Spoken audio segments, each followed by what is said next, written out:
What biological process involves evaporative loss of water from aerial parts of plants? Transpiration is the process where water vapor is released through stomata in plant leaves into the atmosphere. This process creates a suction force that helps in the upward movement of water and minerals from the roots. What do plants use in photosynthesis? Chlorophyll is the green pigment located in the chloroplasts of plant cells that captures light energy from the sun. This energy is essential for the chemical process of converting water and carbon dioxide into glucose. What is an example of an animal that feeds on mulberry leaves and lives on mulberry plants? Silkworms are the larvae of silk moths that feed exclusively on mulberry leaves to produce silk cocoons. This specific relationship is the foundation of sericulture, which is the commercial rearing of silkworms for silk production.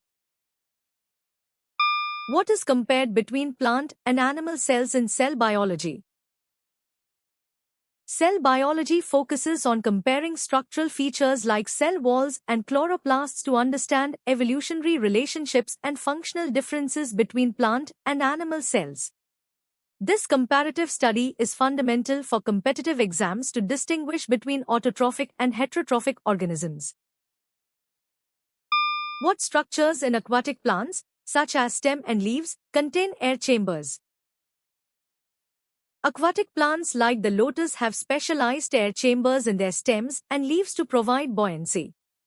These air-filled tissues, known as erenchyma, allow the plant parts to float on the water surface to access sunlight and air.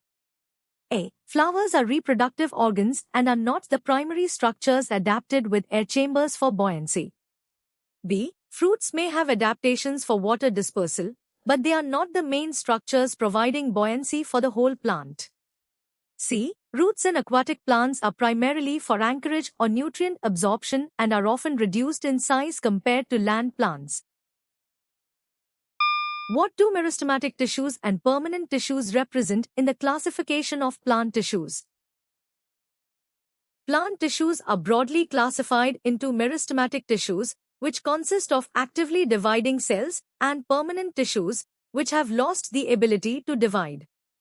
This classification is fundamental to understanding plant growth, development, and structural organization. Plant hormones like auxins and gibberellins are chemical messengers, not structural tissue categories. Animal tissues are classified into four main types: epithelial, connective, muscular, and nervous tissues. While they relate to growth, they are structural classifications of tissues rather than chronological stages of the entire plant's life cycle. What was the genotype of the pure-breeding tall plant used in the cross?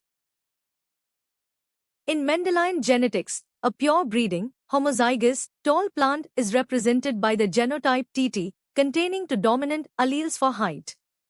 This ensures that all offspring in a self-pollinated line will consistently exhibit the tall phenotype.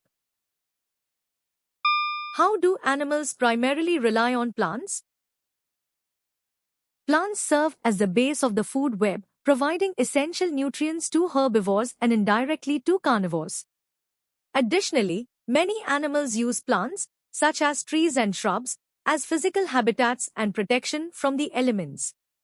While some animals assist in pollination, this is a mutualistic relationship rather than the primary way animals rely on plants for survival.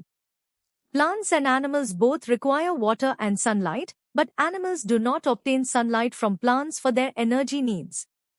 Protection from predators is a subset of shelter, but it does not encompass the vital nutritional dependency animals have on plants. Which fact surprised you the most? Comment below and subscribe to Goshen for more.